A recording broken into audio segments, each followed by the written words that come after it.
Bienvenue à tous.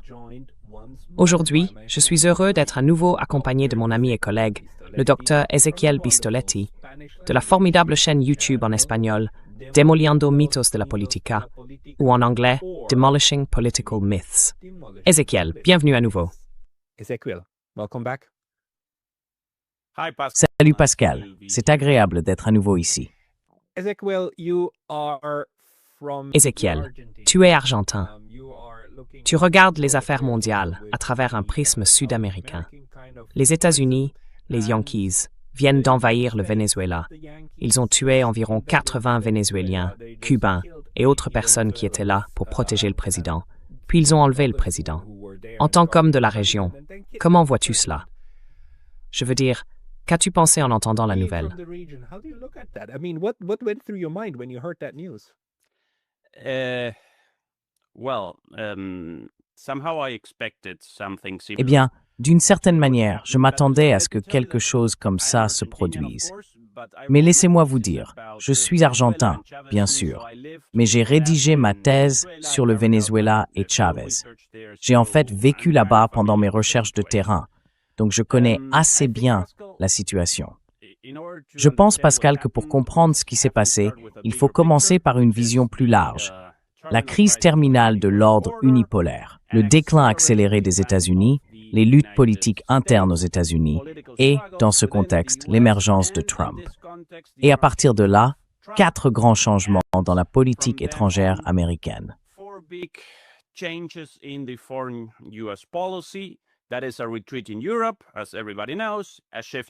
C'est un repli en Europe, comme tout le monde le sait, un déplacement vers la Chine, une tentative de retrait au Moyen-Orient, ce qui est naturellement impossible à cause d'Israël, et c'est la partie importante pour l'Amérique, un durcissement sur le continent américain.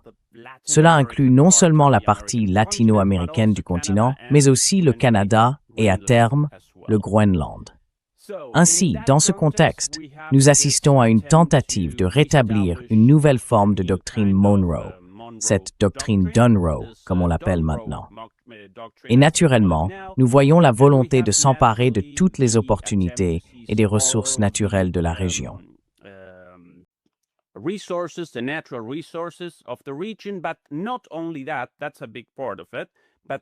Mais ce n'est pas seulement cela. C'en est une grande partie, mais pas la seule dimension.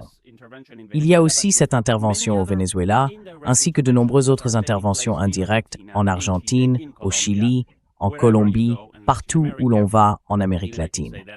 Et je pourrais même dire que pour ce qui est du Canada également, il existe une lutte visant d'une certaine manière à écarter la Chine du tableau.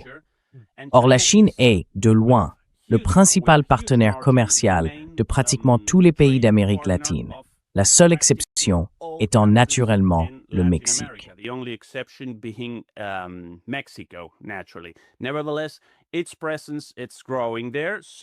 Néanmoins, sa présence y croît. Nous assistons donc à une tentative d'une sorte de doctrine Monroe 3.0. Il y a la recherche de ressources naturelles, mais aussi cette confrontation sur le continent américain avec la Chine. Et naturellement, il y a également une volonté d'envoyer un message à toutes les puissances régionales susceptibles de vouloir mener une politique étrangère souveraine.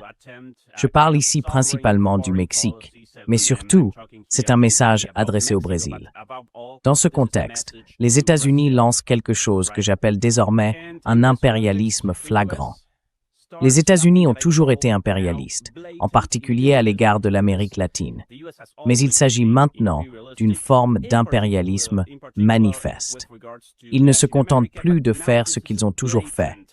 Ils disent désormais, « Très bien, nous allons diriger le Venezuela ». C'est ainsi qu'ils le formulent.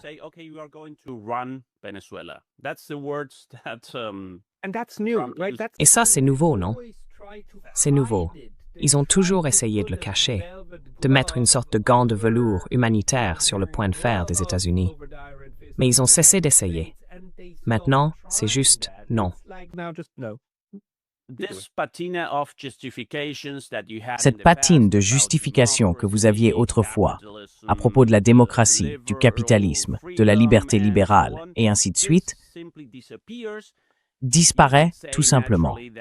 On pourrait dire bien sûr qu'ils utilisent le narcoterrorisme et le trafic de drogue comme prétexte, mais même lorsqu'ils disent cela, 5 minutes plus tard, ils admettent ouvertement qu'il s'agit en réalité du pétrole et qu'ils vont diriger les choses là-bas. Le même jour où cela s'est produit, nous avons également eu des déclarations de Trump, de Marco Rubio et d'autres hauts membres de l'administration américaine à propos du Groenland. Nous avons besoin du Groenland. Nous allons prendre le Groenland. Et nous avons aussi eu naturellement des affirmations selon lesquelles il y aurait une nouvelle série d'attaques contre l'Iran. Voilà ce que j'appelle un impérialisme flagrant, n'est-ce pas?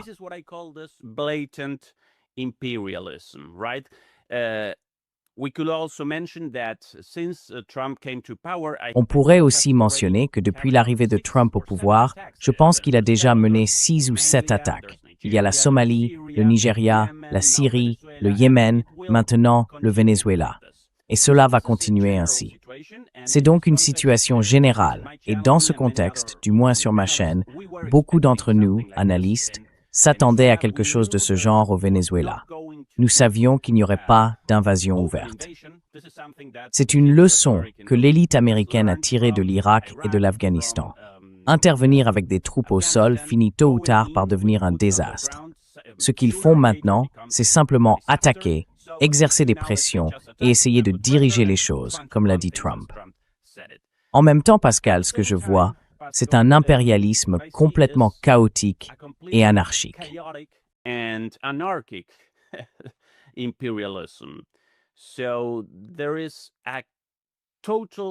Il y a donc une absence totale de planification stratégique. Un jour, ils disent une chose et le lendemain, ils affirment exactement le contraire. Dans le cas du Venezuela, je pense qu'ils ont simplement foncé en espérant que cette attaque provoquerait soudainement la chute du régime bolivarien. C'est d'ailleurs ce qu'ils avaient prévu dans leur simulation de guerre, selon les médias américains, mais cela ne s'est pas produit. Le vice-président a pris le pouvoir, comme prévu. L'armée reste loyale au régime et les rues sont complètement calmes. En réalité, les manifestations que nous avons vues au Venezuela étaient des manifestations de soutien au gouvernement bolivarien. Nous avons donc un impérialisme flagrant, mais aussi beaucoup d'erreurs et d'anarchie. Et c'est la situation dans laquelle ils se trouvent maintenant. Ils doivent négocier avec le Venezuela.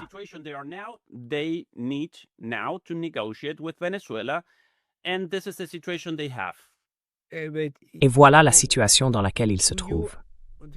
As-tu une idée de ce qui s'est réellement passé? Parce qu'il reste encore cette perplexité du genre. D'accord, pourquoi entrer et ne retirer que M. Maduro? Les États-Unis ont-ils eu un accord? Ont-ils conclu un accord secret avec Delcy Rodriguez? Du type, d'accord, on l'écarte, tu deviens présidente, et ensuite tu fais ce qu'on te dit.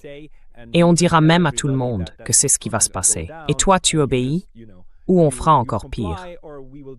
Et elle serait en gros d'accord.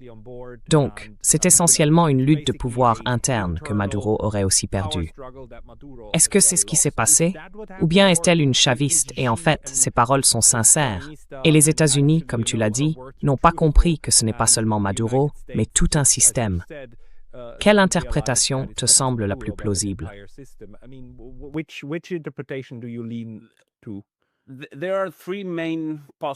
Il existe 3 principales interprétations possibles, 3 hypothèses possibles. La première, c'est qu'il y a eu un accord, n'est-ce pas?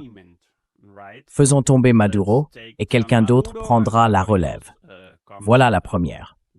Ensuite, il y a l'interprétation d'une possible trahison, que quelqu'un ait trahi, et que c'est pour cela que tout s'est passé si facilement.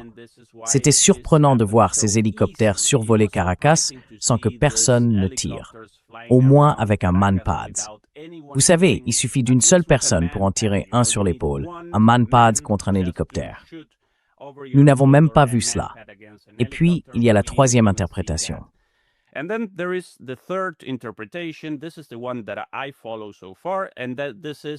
C'est celle vers laquelle je penche pour l'instant. L'idée est qu'ils ont mené cette intervention militaire réussie en s'attendant à ce que tout s'enchaîne ensuite, l'effondrement du gouvernement, et qu'à partir de là, ils auraient le contrôle du pétrole vénézuélien. mais cela ne s'est pas produit. La troisième interprétation serait donc une erreur de calcul. Néanmoins, quelle que soit l'interprétation correcte parmi ces trois, le résultat final est le même. Même s'ils affirment diriger les opérations et contrôler tout le pétrole du Venezuela, ils doivent désormais nécessairement négocier avec ce pays.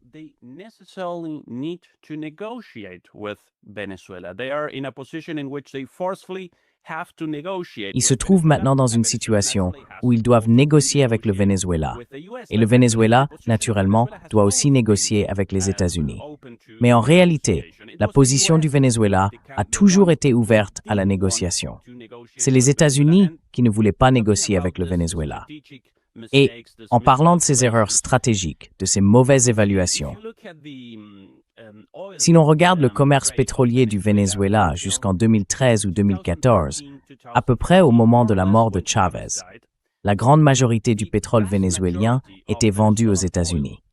Cela a toujours été le cas. Le Venezuela possédait même sa propre raffinerie, appelée Citgo, aux États-Unis, qui raffinait le pétrole vénézuélien, un type de pétrole très particulier, contenant beaucoup de soufre. Et c'est l'opposé d'un pétrole léger.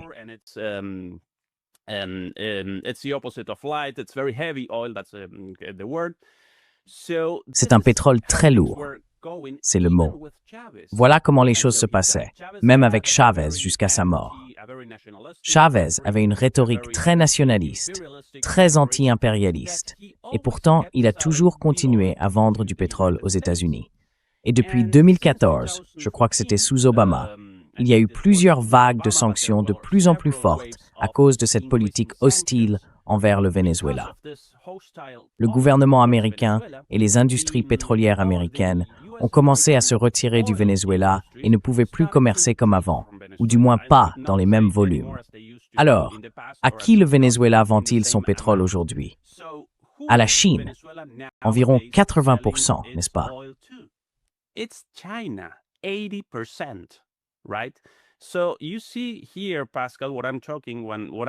Tu vois, Pascal, ce que j'essaie de dire quand je parle de ces interventions continues, erratiques et impérialistes, qui cherchent par exemple à prendre le contrôle du pétrole, mais qui, en réalité, produisent l'effet inverse.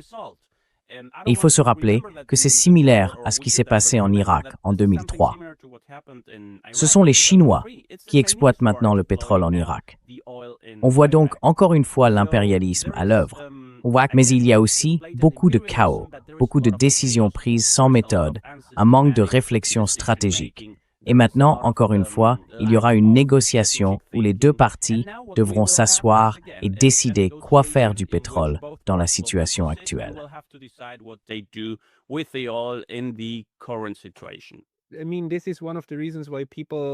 Je veux dire, c'est l'une des raisons pour lesquelles certaines personnes interprètent que la principale motivation des États-Unis à envahir le Venezuela n'est pas de mettre la main sur le pétrole, mais d'empêcher le Venezuela de vendre son pétrole dans des devises autres que le dollar américain.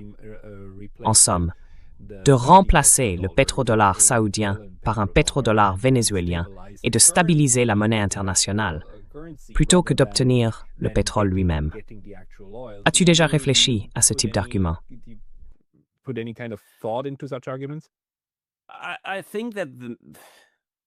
Je pense que, encore une fois, tout cela se déroule dans le contexte plus large de la confrontation entre les États-Unis et la Chine, dans cette transition de l'ancien ordre mondial unipolaire vers le nouvel ordre multipolaire.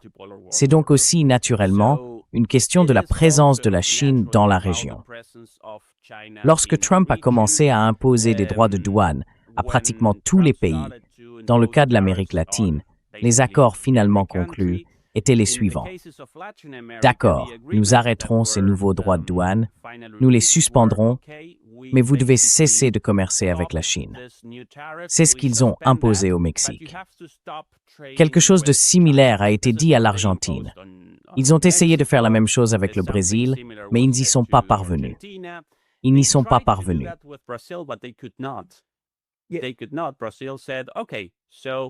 Le Brésil a dit « D'accord, nous le ferons, si vous nous imposez ces tarifs ». Et le cas du Brésil était particulièrement amusant, car il n'y avait absolument aucune justification économique. Ils ont simplement dit « Non, c'est parce que les tribunaux au Brésil ont condamné Bolsonaro, qui est un ami de Trump ». Mais le Brésil a pu répondre « Très bien, nous ne commerçons plus avec vous. Nous commerçons avec la Chine, avec l'Inde, avec la Russie, avec les BRICS et avec le reste du monde. » Ils ont donc dû reculer. Tout comme les États-Unis ont dû reculer face à la Chine, à l'Inde et à tous les pays qui, d'une manière ou d'une autre, ont eu la force de défendre leur propre souveraineté.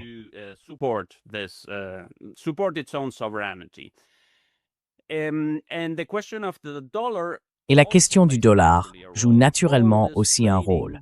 Tous ces échanges qui ont lieu entre les pays des BRICS et, disons, le Sud global, car plusieurs pays qui n'appartiennent pas officiellement aux BRICS s'en rapprochent de plus en plus, se font de plus en plus dans différentes devises, dans des monnaies nationales. Et les États-Unis savent que leur hégémonie mondiale, à grande échelle, repose sur l'utilisation du dollar. Cela joue donc également un rôle. Je ne pense pas que ces éléments se contredisent. Ils font tous partie du même ensemble.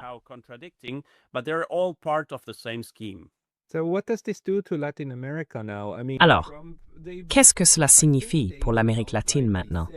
Je veux dire, Trump, je crois qu'ils ont même dit clairement, c'est notre hémisphère. Est-ce que l'Amérique latine va vraiment accepter et dire, oui, bien sûr, nous faisons partie de votre hémisphère, États-Unis d'Amérique, comme si l'Amérique vous appartenait simplement parce que vous êtes l'Amérique? Est-ce que cela va passer sans heurts et que tout le monde, par peur, va se mettre à lécher les bottes de Donald Trump? Ou bien, d'après ce que vous lisez et entendez, quelle est la réaction actuelle dans la région?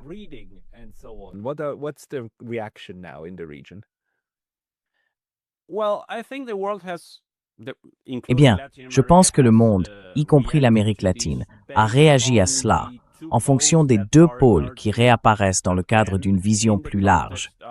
La rivalité entre les États-Unis et la Chine, ainsi que les BRICS. Tout comme on a vu l'Europe réagir de manière assez pathétique à cette situation, elle n'a même pas mentionné le nom des États-Unis, ni pris la peine d'évoquer la souveraineté des États, l'intégrité territoriale et toutes ces notions dont elle parle sans cesse à propos de l'Ukraine. Rien de tout cela n'a été mentionné cette fois-ci. Elle s'est alignée sur les États-Unis, tandis que la Russie et la Chine se sont alignés contre eux.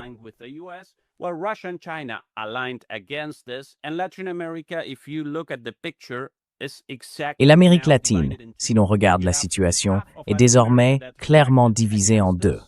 D'un côté, une moitié de l'Amérique latine a réagi contre cela, et cela inclut le Mexique et le Brésil, sans doute avec l'Argentine. Ce sont les trois puissances intermédiaires d'Amérique latine. La Colombie rejette également cette position. Et de l'autre côté du continent, il y a l'Argentine sous Milei, qui fait essentiellement tout ce que Trump lui dit de faire. Et il y a Cast au Chili, le nouveau président. Je crois qu'il n'a pas encore pris ses fonctions, mais il s'alignera lui aussi sur les États-Unis. C'est donc là que se déroule cette lutte.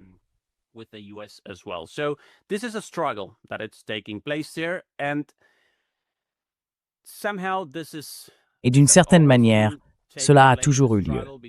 Une lutte entre l'hégémonie dure des États-Unis sur le continent et les forces politiques qui s'y opposent.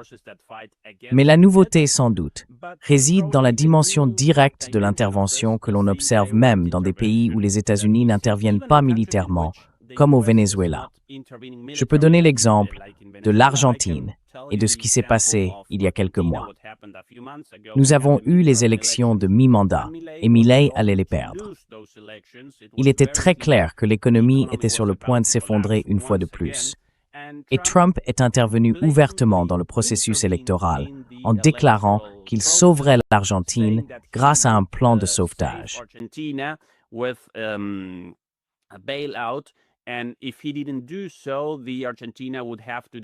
Et s'il ne l'avait pas fait, l'Argentine aurait dû déclarer à nouveau le défaut de paiement. Et cela aurait été le chaos. Cela a donc effrayé les gens. Et finalement, environ 50% des citoyens ont voté pour lui lors d'une élection où seulement 60% de la population a participé. Au final, cela ne représente qu'environ 30% de la population argentine. Mais malgré tout, les gens ont changé d'avis au cours de la dernière semaine et ont voté pour Milei. C'est une forme d'intervention que l'on n'avait pas connue auparavant, du moins pas de manière aussi ouverte. Voilà ce qui se passe aujourd'hui, une lutte ouverte au sein des pays d'Amérique latine. Mais il n'est pas nécessaire de rappeler qu'historiquement, personne n'aime voir des bottes sur son propre sol.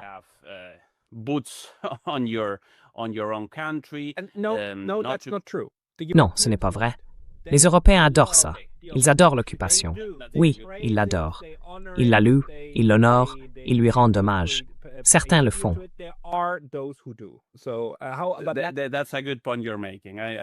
C'est un bon point que tu soulèves. Je rectifie, je me corrige. Mais ni au Mexique, ni au Brésil, ni en Argentine, ce n'est le cas non plus. Il existe une longue histoire de mouvements anti-impérialistes, et je ne parle pas seulement de petits groupes de gauche ou de choses de ce genre. C'est en quelque sorte ancré dans les grands partis politiques et les principaux mouvements politiques. Il n'y a pas non plus de base militaire dans ces pays, et il n'y en aura pas, car même ceux qui soutiennent une politique étroite avec les États-Unis dans ces pays ne le permettraient pas. Ils considéreraient cela comme une atteinte à la souveraineté. C'est donc une lutte qui se poursuit. La nouveauté, c'est cette intervention flagrante des États-Unis. Mais encore une fois, il faut se souvenir de l'sentiment anti-impérialiste en Amérique latine.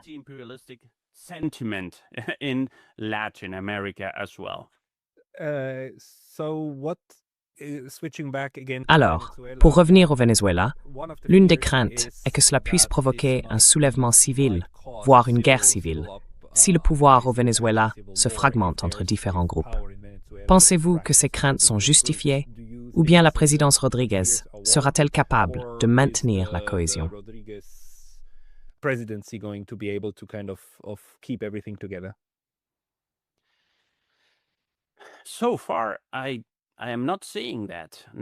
Jusqu'à présent, je ne vois pas cela. Pas du tout. Cela ne veut pas dire que Delcy Rodríguez aura la tâche facile. Mais je ne pense pas que le grand problème pour Delcy Rodríguez soit aujourd'hui d'éventuels soulèvements civils. Il faut se rappeler que la plupart des personnes opposées au gouvernement ont déjà quitté le Venezuela. Ils contrôlent l'armée et ils ont beaucoup de partisans, il faut le reconnaître. Je pense qu'un gouvernement, un régime qui distribue 4 millions de fusils à la population, n'est pas un régime détesté par son peuple, car sinon ces armes seraient utilisées contre lui. Donc, ce n'est pas quelque chose que je vois arriver. Mais je peux me tromper. Je ne vois pas de soulèvement civil dans un avenir proche, mais je vois une situation difficile concernant cette quarantaine, comme on l'appelle maintenant, de l'exportation de pétrole. Car le Venezuela dépend énormément de ses exportations pétrolières.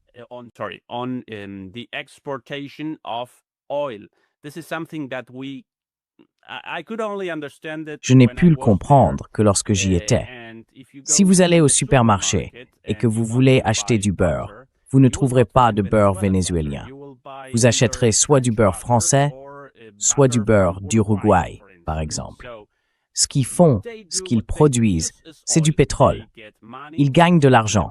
Autrefois, c'était en dollars, puis ils achetaient tout ce dont ils avaient besoin. Donc, si vous coupez le pétrole, vous avez un problème économique.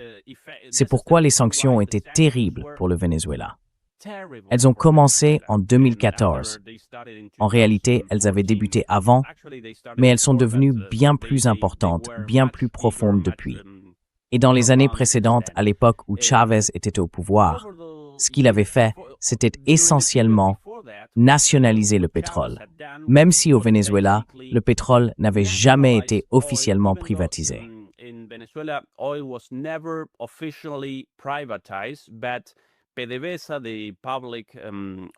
Mais PDVSA, la compagnie pétrolière publique, était entre les mains de dirigeants qui ne répondaient pas au gouvernement, mais en réalité aux compagnies pétrolières multinationales américaines. Ce que Chavez a réussi à faire, c'est reprendre le contrôle de PDVSA et modifié les marges de production du pétrole. Auparavant, c'était environ 20% pour le Venezuela et 80% pour les multinationales, et il a inversé cette répartition.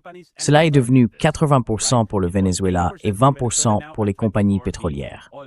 Et c'est assez amusant de constater, après cette décision de Chavez, aucune entreprise, ni américaine, ni brésilienne, les Brésiliens étaient présents avec Petrobras, ni Repsol, la compagnie pétrolière espagnole, n'a quitté le pays, car même avec ses 20%, elle réalisait encore d'excellents bénéfices.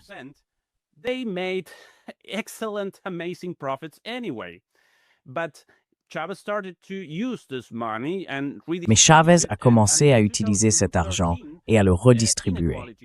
Jusqu'en 2013, les inégalités ont diminué, la pauvreté a reculé et l'économie a progressé. La situation était donc bien meilleure qu'auparavant. Puis, il est mort et les sanctions ont commencé. La production et les exportations de pétrole sont passées de 3 millions de barils par jour à un demi-million, ce qui a été désastreux pour le Venezuela. Par la suite, avec Delcy Rodriguez comme ministre de l'Énergie, ils ont réussi à commencer lentement à se redresser avec l'aide des Chinois et des investissements chinois. Après les sanctions, ils n'avaient même plus d'argent pour acheter les pièces nécessaires à l'extraction du pétrole.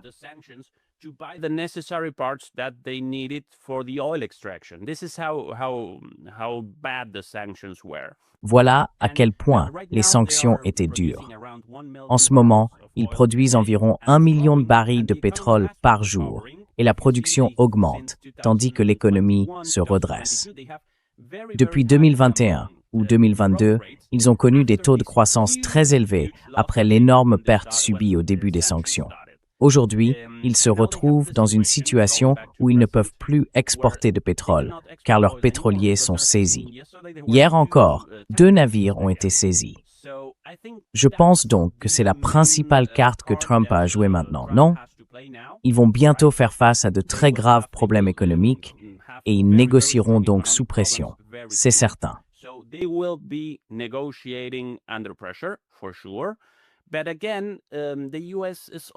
Mais, encore une fois, les États-Unis négocient aussi de manière forcée, car ils disent « Oui, nous contrôlons le Venezuela ».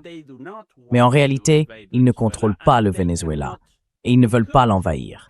Ils pourraient le déstabiliser et le détruire, mais alors ils détruiraient aussi la production de pétrole. Ils doivent donc également négocier par la force. Et c'est la situation dans laquelle nous nous trouvons aujourd'hui. Cela montre encore une fois le manque de planification, le manque de réflexion stratégique du gouvernement Trump. Il n'y a apparemment aucun plan. Ils ne font que réagir. Ils se disent d'accord, Marco Rubio dit « Monsieur Trump, nous devons envahir. Très bien, envahissons. » Et ensuite, que fait-on? Ils ne savent même pas quoi faire. Alors, est-ce que... Est-ce que c'est un peu comme ce qui s'est passé avec l'Iran? D'accord, on y va, on envoie les avions, on fait exploser un site nucléaire, on déclare la victoire, on rentre, mais en réalité, on a perdu la trace de 400 kilogrammes de kilogrammes, je crois, pas de totem, mais de 400 kilogrammes de matière nucléaire hautement fissile. Et ici, on élimine Maduro parce qu'on en a fait un croque-mitaine et on déclare la victoire. Mais en fait, on sauve à peine la face. Et ensuite, on essaie de continuer avec la stratégie d'intimidation. Mais est-ce que c'est ton interprétation?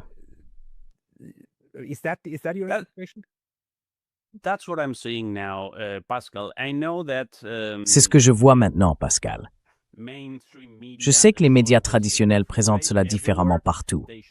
Ils montrent une Amérique très forte, un président très fort. Mais ce que je vois, c'est les États-Unis en train de détruire l'ordre mondial qu'ils ont créé après la Seconde Guerre mondiale. Un ordre qui en réalité leur est favorable, et ils sont en train de le détruire. En ce qui concerne Trump, je vois quelqu'un qui se présente comme un homme très fort, mais qui a en réalité beaucoup de contradictions internes, et la base MAGA est opposée à cela. Et c'est un sujet qui pourrait aussi être discuté, car les électeurs, les soi-disant électeurs latinos de Floride, un État clé très important pour les élections, y sont favorables. Mais la base principale du mouvement MAGA est opposée à l'intervention, non pas parce qu'elle aime le Venezuela ou qu'elle est contre l'impérialisme. Elle y est opposée parce qu'elle estime que les interventions américaines ont été très néfastes pour les États-Unis. Et elle a raison sur ce point. Ce que je vois donc, c'est le chaos. Je vois des contradictions. Je vois un grand géant qui s'effondre et donne des coups dans tous les sens. Et c'est une situation très dangereuse, naturellement. Comment pensez-vous que la relation non seulement entre le Venezuela et la Chine, mais aussi entre l'Amérique latine et la Chine, va évoluer à partir de maintenant? Et pour poursuivre, pourquoi est-ce impossible? Je veux dire, le Venezuela n'a pas d'oléoduc vers le sud pour exporter son pétrole par d'autres voies. Est-ce vraiment uniquement la côte?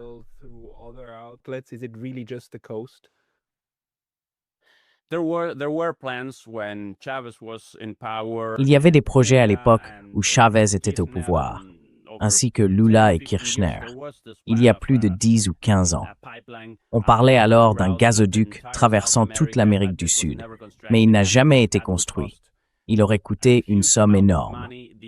La seule façon pour le Venezuela d'exporter son pétrole, c'est par des pétroliers. Mais en ce qui concerne la Chine, c'est une bataille perdue pour les États-Unis. Peu importe le degré de leur intervention, militaire ou non, la Chine gagnera toujours, tout comme elle est en train de gagner dans l'économie mondiale. Et la seule raison pour laquelle elle gagne, c'est que la Chine propose une bien meilleure offre que celle des États-Unis.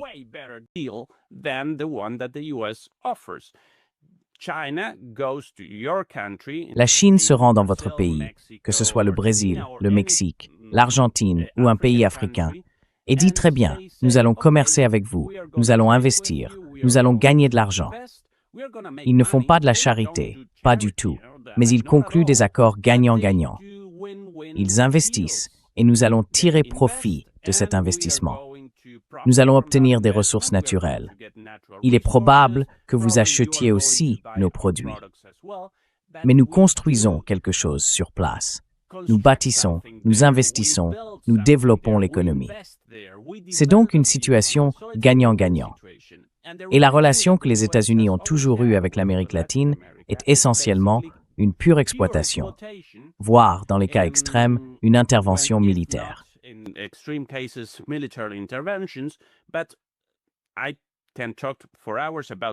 Mais je peux parler pendant des heures du cas argentin.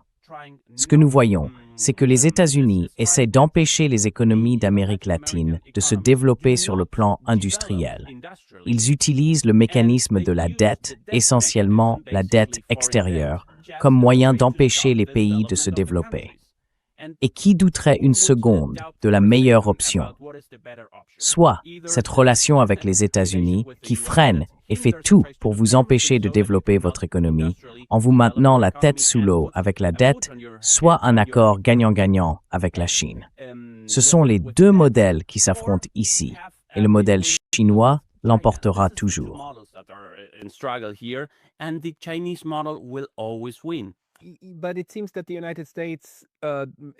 Mais il semble que les États-Unis fassent un pari différent, non? Ils disent « Non, nous pouvons changer de régime, de président, soit par des campagnes d'influence, soit par des interventions militaires. Ensuite, ils seront forcés d'arrêter leurs échanges économiques avec la Chine. Nous pouvons chasser la Chine simplement en effrayant suffisamment l'Amérique latine. » Et ça fonctionne avec, je veux dire, Milei. Je pense que Milei illustre pas mal de choses.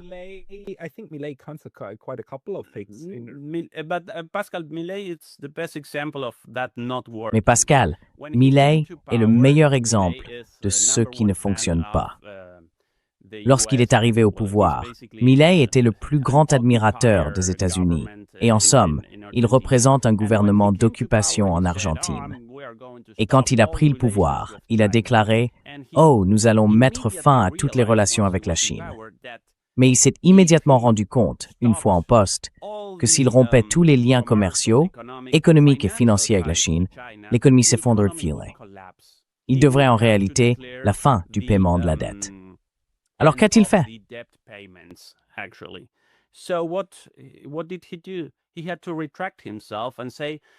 Il a dû faire marche arrière et dire, il a même dit, « Oh, je suis surpris maintenant que j'ai voyagé en Chine, de voir que l'économie chinoise fonctionne si bien selon des principes capitalistes. »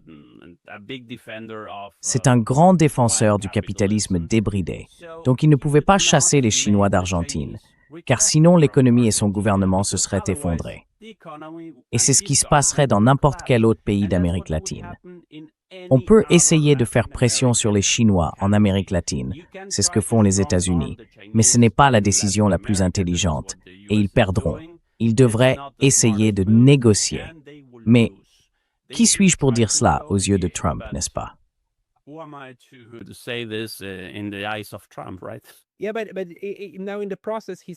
Oui, mais maintenant, dans le processus, il est aussi en train de démanteler tout le tissu du système international, le même système que les États-Unis ont eux-mêmes construit.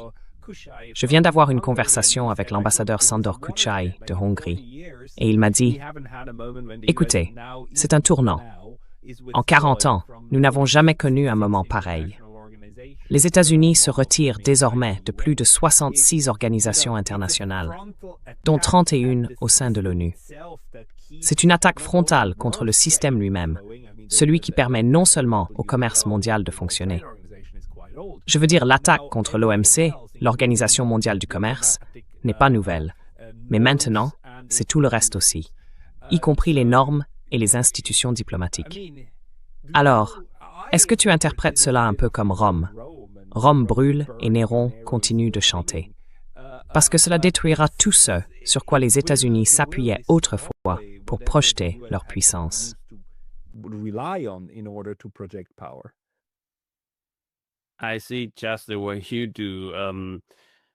Je vois les choses exactement comme toi, Pascal. Le pire dans tout cela, c'est à quel point la situation est dangereuse. Oui, parce que dans ce contexte de chute de Rome, eh bien, une guerre nucléaire pourrait éclater à tout moment. Ce potentiel n'existe pas en Amérique latine, même si la situation actuelle pousse naturellement les pays à se réarmer. Et n'oublions pas que le Mexique, le Brésil et l'Argentine possèdent tous la technologie nucléaire, et qu'ils ont décidé d'eux-mêmes de ne pas la développer à des fins militaires. Mais ils pourraient finir par le faire. Mais laissons de côté l'Amérique latine.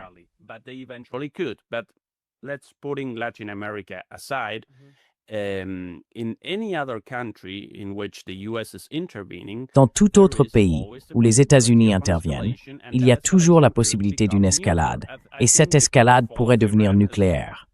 Je pense que la chute de l'Iran en fait partie. Cela pourrait être l'Ukraine, cela pourrait être Taïwan, mais il y a trop de fronts ouverts, avec trop de risques, trop de probabilités d'une escalade nucléaire. C'est une situation extrêmement dangereuse.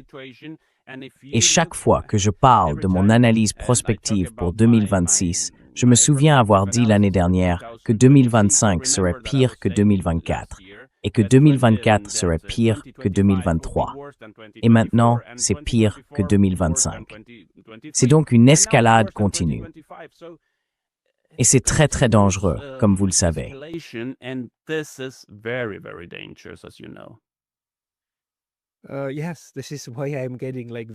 Oui, c'est pour cela que je deviens très désespéré, car j'ai toujours pensé qu'il y aurait une issue.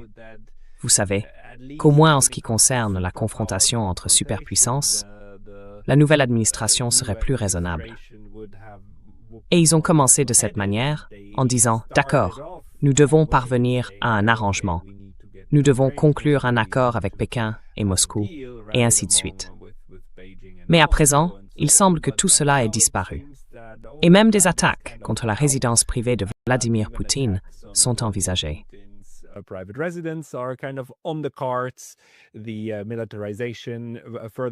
La militarisation accrue de Taïwan, avec cet énorme accord militaire, est...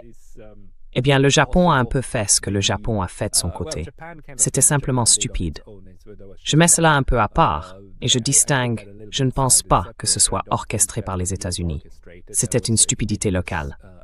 Mais maintenant, l'Amérique latine et les États-Unis disent en quelque sorte « Vous nous appartenez, sinon ». Cela me semble être une stratégie très médiocre et incroyablement dangereuse. J'aimerais qu'il y ait un côté positif. Peux-tu m'en trouver un? Laisse-moi le formuler ainsi.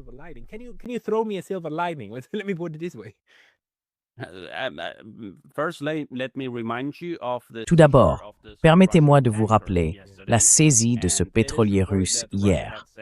Il est rapporté que la Russie a envoyé un sous-marin. On ne sait pas vraiment si cela s'est produit, mais c'est une autre possible escalade. Je pense que ce que les gouvernements d'Amérique latine doivent faire maintenant, comme je le recommande toujours, c'est s'unir, car unis, nous sommes plus forts. Nous ne serons jamais aussi puissants que les États-Unis. Mais si nous sommes unis, tout devient plus difficile pour les États-Unis s'ils essayent d'intervenir dans nos pays. Et ensuite, nous devons essentiellement créer des alliances avec les puissances émergentes, sans pour autant rompre complètement nos relations avec les États-Unis. Le message aux États-Unis doit être clair. Si vous voulez entretenir des relations amicales avec nous, et personne en Amérique latine ne déteste les États-Unis, ni rien de tel, nous exigeons simplement d'être respectés, d'être traités avec respect.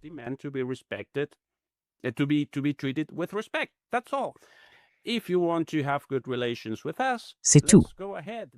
Si vous voulez entretenir de bonnes relations avec nous, allons-y. Ayons ces bonnes relations. Mais en même temps, nous devons créer de plus grandes alliances avec la Chine et la Russie. Nous devons nous unir et devenir plus forts grâce à cette unité. Et d'ailleurs, en parlant de la Chine et de la Russie, cet incident d'hier provoque beaucoup d'agitation dans les deux pays. Les gens disent « c'en est fini de la modération ». Les États-Unis doivent être arrêtés face à cet impérialisme flagrant. Je ne sais pas si ce serait la décision la plus sage. Honnêtement, je ne sais pas quoi faire, car si la Chine et la Russie réagissent maintenant, elles risquent probablement d'aggraver la situation. Mais en même temps, il est aussi vrai que si elles ne réagissent pas, leur modération sera interprétée comme une faiblesse par le gouvernement Trump. Voilà donc la situation dangereuse dont nous parlions, n'est-ce pas?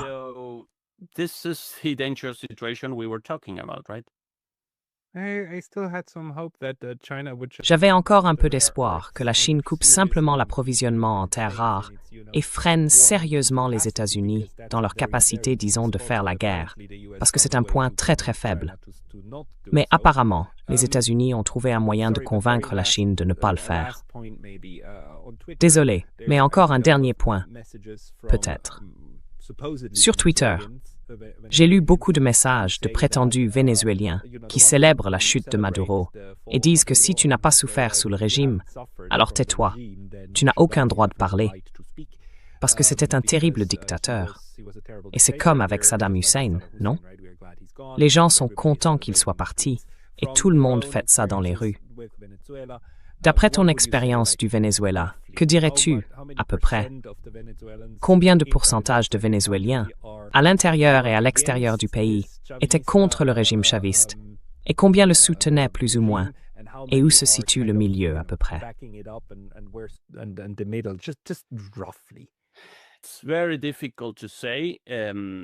C'est très difficile à dire, mais le gouvernement Chavez bénéficie encore d'un large soutien. Il faut aussi se rappeler que lorsque les gens disent « Oh, nous voulons la liberté, nous voulons la démocratie », eh bien, il est difficile de parler de liberté et de démocratie quand un pays est attaqué, comme c'est le cas du Venezuela. Pas militairement aujourd'hui, bien sûr, mais par le passé, les sanctions et la politique hostile des États-Unis ont été considérables. Une partie de l'opposition a également tenté de suivre des voies insurrectionnelles, ce qui a provoqué une escalade où l'opposition comme le gouvernement ont durci leur position.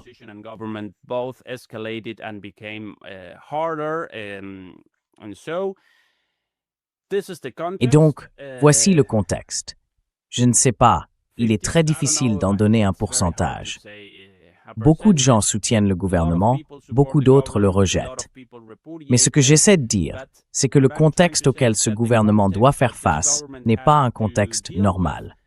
Si l'on regarde la situation du Venezuela pendant les années Chavez, de 1999 à 2013, en fait, c'est pour cela que beaucoup de gens soutiennent encore le gouvernement.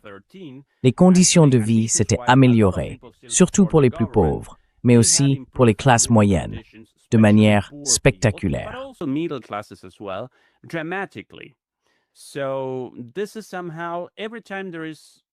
Voilà ce qui se passe chaque fois qu'il existe une approche alternative, un modèle de développement ou quoi que ce soit qui ressemble à une souveraineté économique. Il faut que ce soit détruit. C'est l'expérience du Venezuela. Je ne dis pas que le gouvernement Maduro n'a pas commis de crimes ou quoi que ce soit de ce genre. Je ne le nie pas. L'opposition aussi a fait des choses terribles, tuant également des gens. Ce que nous voyons, c'est cette escalade de la violence. Elle s'est arrêtée ces dernières années à mesure que le Venezuela recommençait à croître. Mais quand on parle du nombre de personnes qui le soutiennent et de celles qui ne le soutiennent pas, c'est très difficile, Pascal. C'est extrêmement difficile.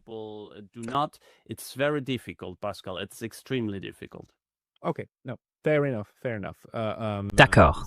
Très bien. Très bien. Il n'est pas possible de donner des chiffres précis sur un sujet comme celui-ci. Je veux dire, il faudrait un immense recensement et beaucoup de recherches, mais c'était très utile. Ézéchiel, pour les personnes qui veulent lire ou entendre davantage de toi, elles devraient avant tout aller sur ta chaîne YouTube, je suppose. Si elles parlent espagnol, alors Demoliendo mitos de la política. Si elles parlent anglais, tu as aussi une chaîne en anglais, n'est-ce pas?